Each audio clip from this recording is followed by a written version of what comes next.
Kirby moving up today here, a little closer. All right, Lance, you gave promotions to Jim Zabrowski and Jordan Peterson. Just how, if at all, will their responsibilities be different? Why do you think it was important to do that? Well, obviously Jim's will change a lot for, the bowl game. He's calling the game. Jordan's, it's probably just more recognizing some of the current work that both of these guys do and their impact. I think you see that across college football with different titles, and Jordan had pass game coordinator. It's just probably another small promotion, I guess, of sorts, and continues. When Brian missed first game, and Jordan called it, there was just some things that kind of naturally evolved, and there's some ways that Jordan has kind of, like I say, evolved into that role of doing some things and being another voice with the defensive unit at times. So it's not a huge change, but again, the collaboration of both sides of the ball is always there, and they have that. And I think probably the next thing will go into, Jeff Grimes joining us, and I think that was one of the key factors when I talk to people is that our terminology, our philosophies and schemes are going to stay intact. There'll be additions and modifications, I'm sure, as that continues as well. But I wanted someone that was going to be able to work well with the group that's already here. And I think Jim's strengths and things are going to be a great complement, as well as the rest of the guys in the room. You mentioned hiring Jeff. What would that process look like of narrowing down and deciding on him? Like I said, I reached out to multiple candidates. I had many people reaching out as well. Again, some probably in just a tight end type position versus coordinating type opportunities. I was overwhelmed with some of the interest because some of the people that I reached out to, I thought might have been maybe not interested, and they were.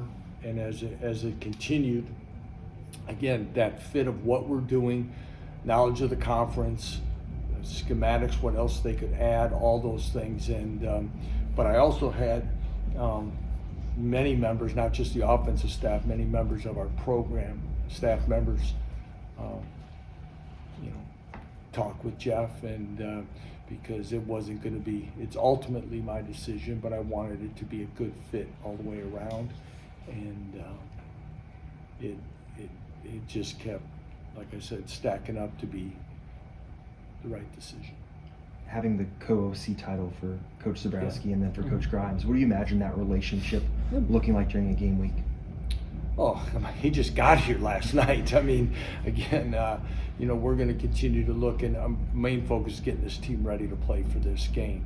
But we've talked about different scenarios that whether Jim move upstairs on a permanent basis, and Jeff's called the game mainly from the field. In his career, he's done both, so that could evolve, and Jim's experience obviously and knowledge of the pass game and implementing those thoughts through the week may give us a more chance, and that's where I think some of that impactfulness of Jim having probably more say in the pass game than maybe previously.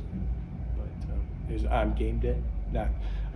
Again, guys, when you sit in there during the week, there's a lot of people, from analysts to everyone that gives input, and the coordinator will make the final decision. You mentioned Jeff just getting here last night. Mm-hmm. What does the next few weeks look like for him? There's a lot of things going on, Michael. But he's watched his first practice. We've got some recruits here. He's going to meet some of them briefly, but he's just trying to get the lay of the land. He's going to watch and learn, see our practice. Chance, and he saw some things that he's like, wow, how long you been doing that, and what's that? So that's part of it. He's going to sit in with the staff and see. He's get a chance to evaluate our personnel. We're going to get him out and meet some of our recruits. We're going to, and again, we've moved very, very fast on this. Okay, so some of this is, 72 hours at a time, and we'll continue to. But he'll be involved in watching and being part of this. That we're hoping to make this as easy transition for everyone. And as I told the team today when I introduced them, my first responsibility was to add to our program for their sake, and to make sure it was somebody that could fit. And again, we've talked a lot in these rooms, we've talked a lot in different areas about alignment and how important that is, and what has really helped this program move forward as quickly as it has. And I feel that Jeff Grimes is the perfect fit to help us continue on that path. When you guys were leading up to Baylor in 2022, you had mentioned him as someone who you thought would be a head coach not long after that. So how excited were you to have him available as someone to add to your staff? You must have went back and read some old. I did.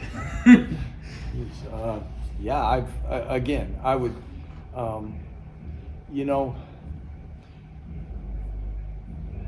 administration, coaches, sometimes you have to make decisions for that have to be made, not always want to be made, and sometimes, unfortunately, I don't like using the word casualty, but there's people that sometimes lose jobs, and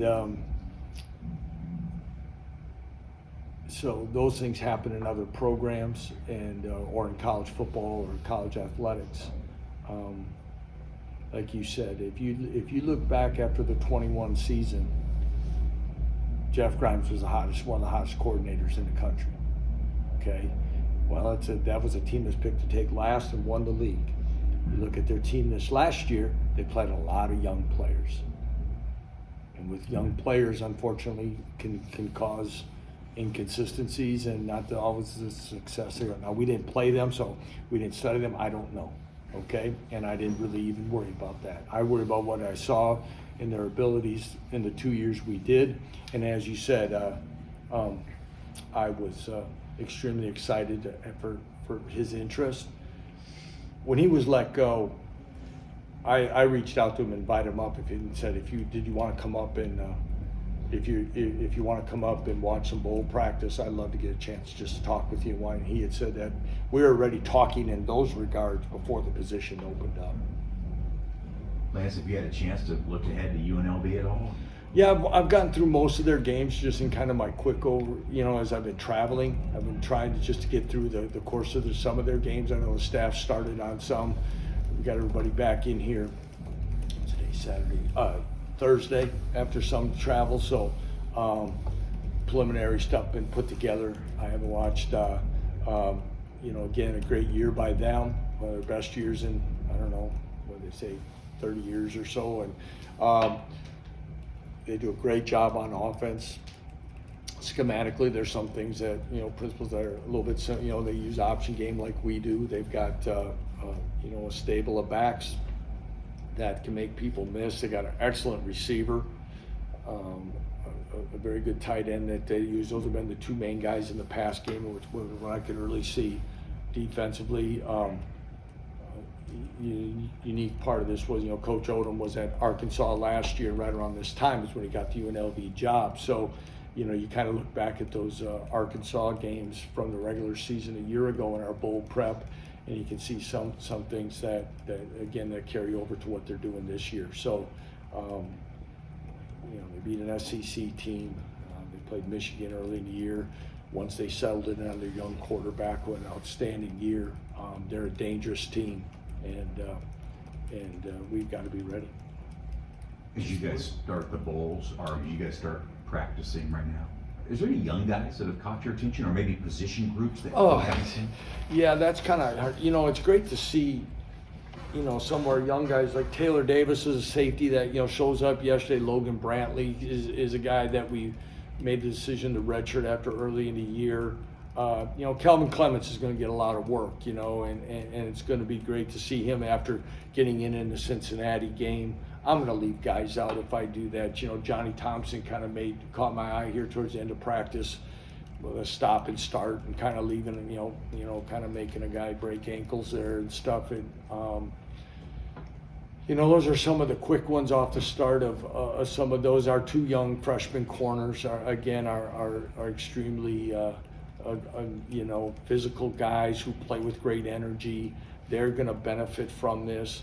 And I think, what I've learned last year is this is beneficial now, but where you really see it is towards the end of spring and early August is where you see these practices then as they kind of add up.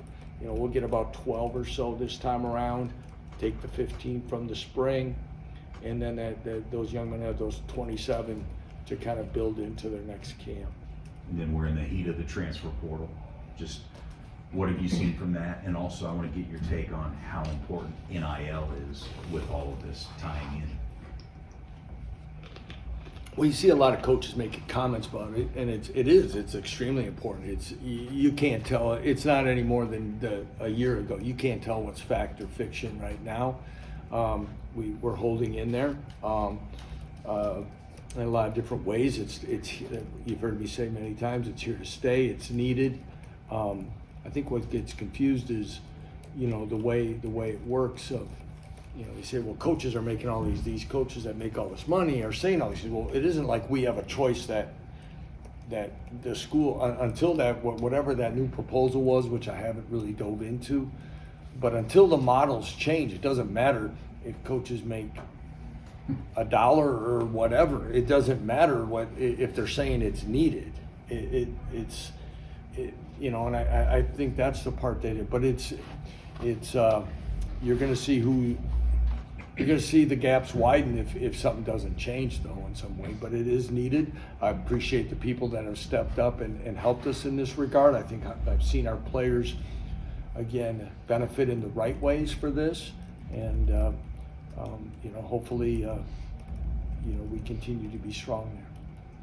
You guys have done a good job of using the portal to fill specific needs. Yeah. This offseason, what do you view are those specific Well, needs? again, we'll continue to look at every area to try to improve, but I've said it before, is in most instances at this time, we've allotted our high school scholarships that are committed to go to the seniors that are departing. We try to 1-for-1 in and out, okay? Then when you lose somebody in the portal, then you have to look at and replacing at that position.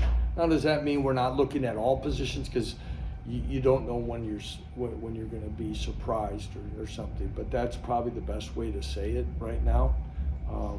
That we'll continue to make our improvements in depth and in that as we move forward.